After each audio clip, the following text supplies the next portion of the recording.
like I mentioned, I thought that we were sort of going to be moving on from the Brandon Aiyuk trade rumor situation. It's been one of the biggest NFL storylines throughout the course of the offseason, but especially once the draft took place, I thought that this would sort of become a nothing story. That, yes, we understand it has implications long terms and that we very likely will not be seeing Brandon Aiyuk pass on the 49ers past this season. But at this point, the 49ers are in a little bit of do or die mode. Now, not quite necessarily. I still think that their window is going to be open for a handful of years from now on, but they are going to get increasingly more expensive as the years go on, and it feels like this season is the time for them to go for it. And Brandon Aiyuk is a borderline top 10 wide receiver in the NFL, and he is massively important to what the 49ers do on offense. So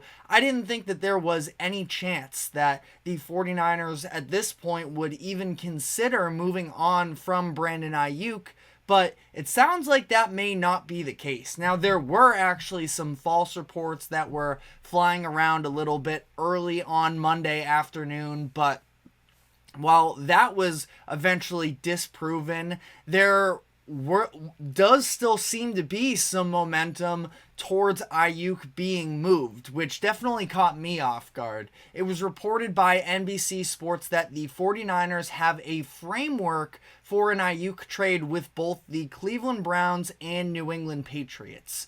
Considering the fact that the 49ers are allowing Aiyuk to negotiate with these teams and a couple other teams on the list as well that he's negotiated with in the Commanders and Steelers, this seems to have some real legitimacy to it.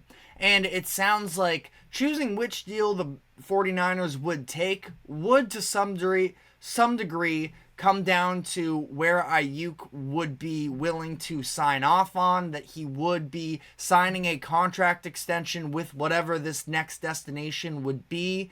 And that was something that, again, just sort of came as a surprise to me. Now, the fact that the 49ers are allowing him to talk to these different teams does only go so far. Like I mentioned, the Commanders and the Steelers were both given negotiating rights with Brandon Aiyuk, but it sounds like neither one of them are still really in the conversation for trading for Brandon Aiyuk at this moment. The Commanders pulled themselves out because on their end, they weren't willing to give up what the 49ers were asking of them. And then on the other side, the Steelers were not offering up enough themselves. So the 49ers seem to have shut down negotiations with Pittsburgh there. But it sounds like these packages that currently exist with the Browns and the Patriots consist of, quote, most likely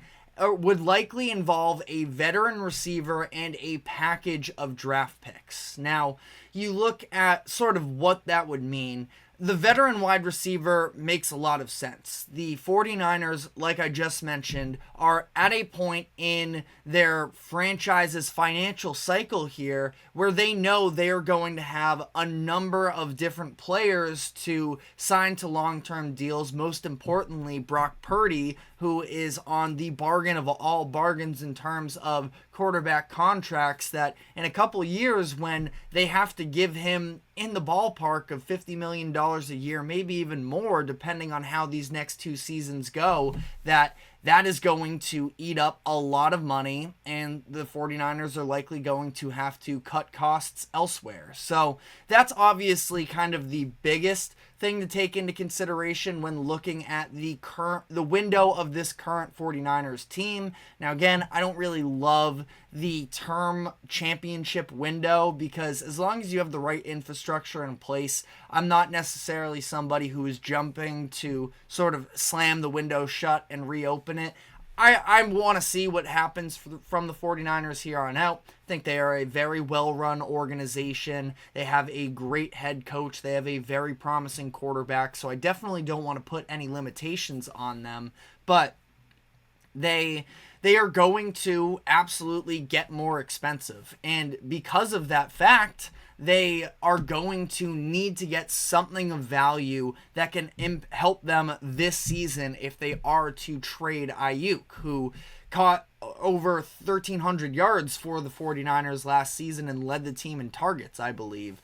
So it sounds like a veteran wide receiver is what they're looking for. Out of the Browns and the Patriots, the number one name that sort of jumps off of the page there is Amari Cooper, who is going to be an unrestricted free agent after this season. So this would be a temporary fix for the 49ers. But Cooper is somebody who has been a very effective wide receiver for a long time. I think that he is actually a little bit closer to that, Mike Evans conversation than he really gets credit for. Now, Mike Evans is definitely ahead of him in, what their career trajectories look like, but I believe the two of them were both selected. It was either in the same draft class or it was that Cooper was in 2015 and that Mike Evans was 2014, but, came into the league around the same time, and they've both been very productive overall, where Cooper, we have seen, a number of 1,000 yard seasons, something like 5, 6, 7 up to this point in his 10-year career, and he has continued to be productive even as he has gotten older. Last year, he actually had his career high in receiving yards. Now, he's not necessarily the run-after-catch player like Brandon Aiyuk is. He's a little bit more of a physical wide receiver, but still, again, a very consistent threat that I do think can provide some actual value for the 49ers this season. Again, you're not getting the exact same player as Brandon Aiyuk. I think that Aiyuk is a better player at this point in each of their respective careers.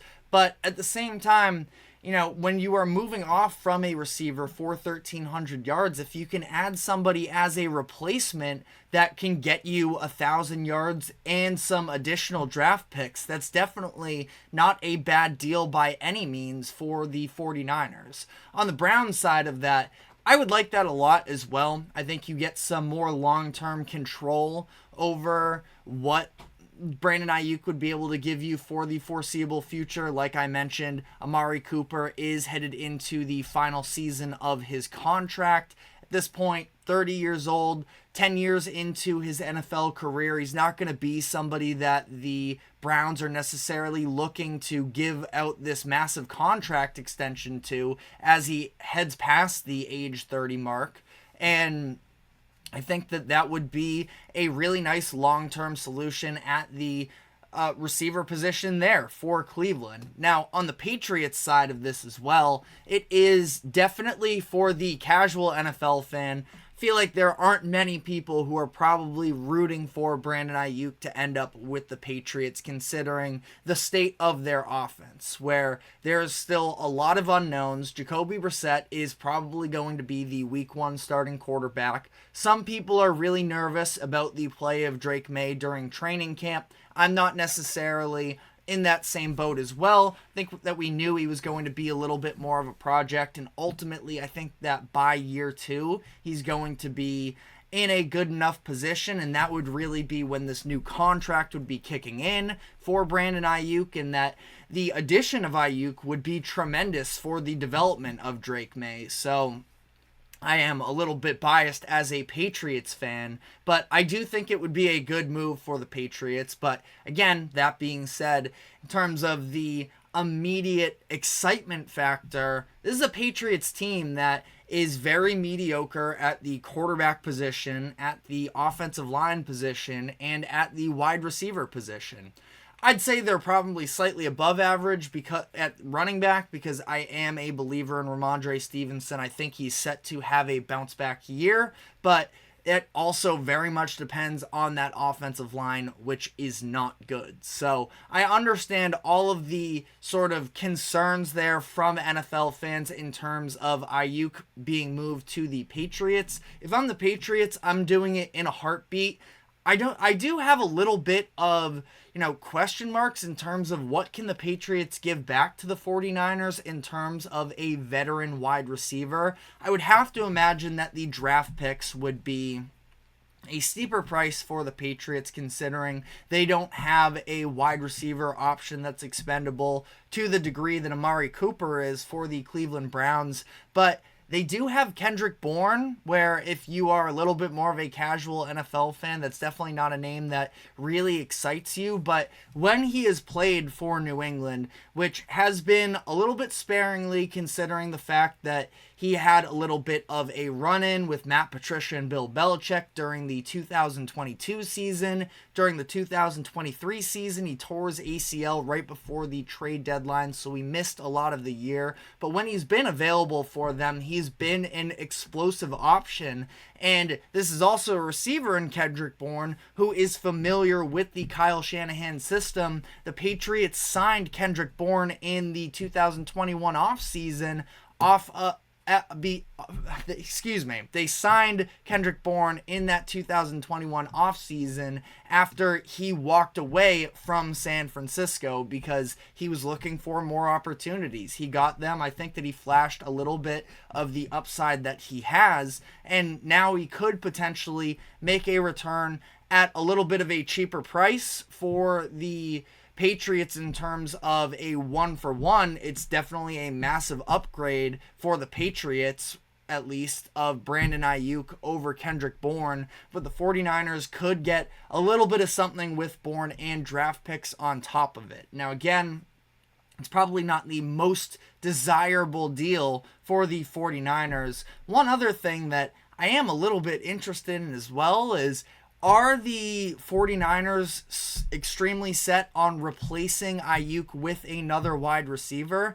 Because as things currently stand, the 49ers, if they were to run into next season with Deebo Samuel, Ricky Pearsall, and Juwan Jennings, I think that that's a fine core. It's definitely not a strength at wide receiver like they've had in the past, but still a very passable collection of options. You still have Christian McCaffrey in the backfield and George Kittle at tight end, so I think they'd have more than enough offensive options. I'm looking at the contract negotiations and the holdouts that's going on with Matthew Judon, and I think that if the 49ers were willing to sacrifice a little bit on offense and go to the defensive side of the ball, that Matthew Judon could be a very impactful addition to their team for this upcoming season. So just something that at least crossed my mind as the Patriots are now involved in this trade conversation, and there is a pretty glaring player that could be moved in Matthew Judon.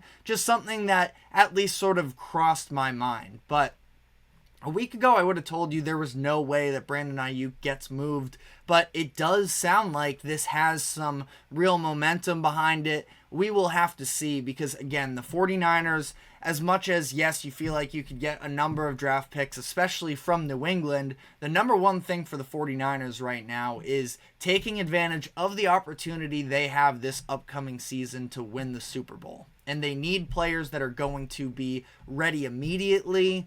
Do the Patriots and the Browns have those pieces that can impact the 49ers the same way that Brandon Aiyuk does, or at least on a similar value perspective?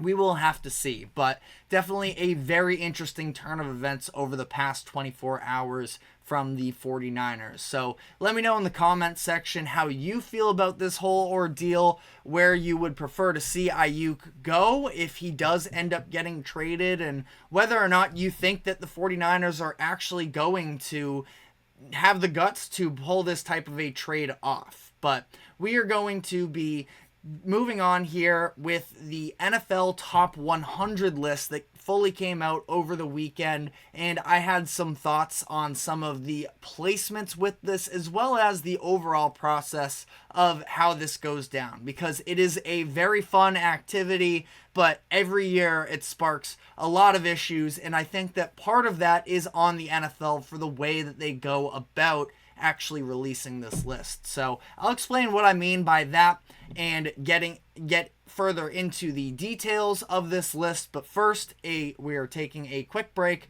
Do not go anywhere. We will be right back.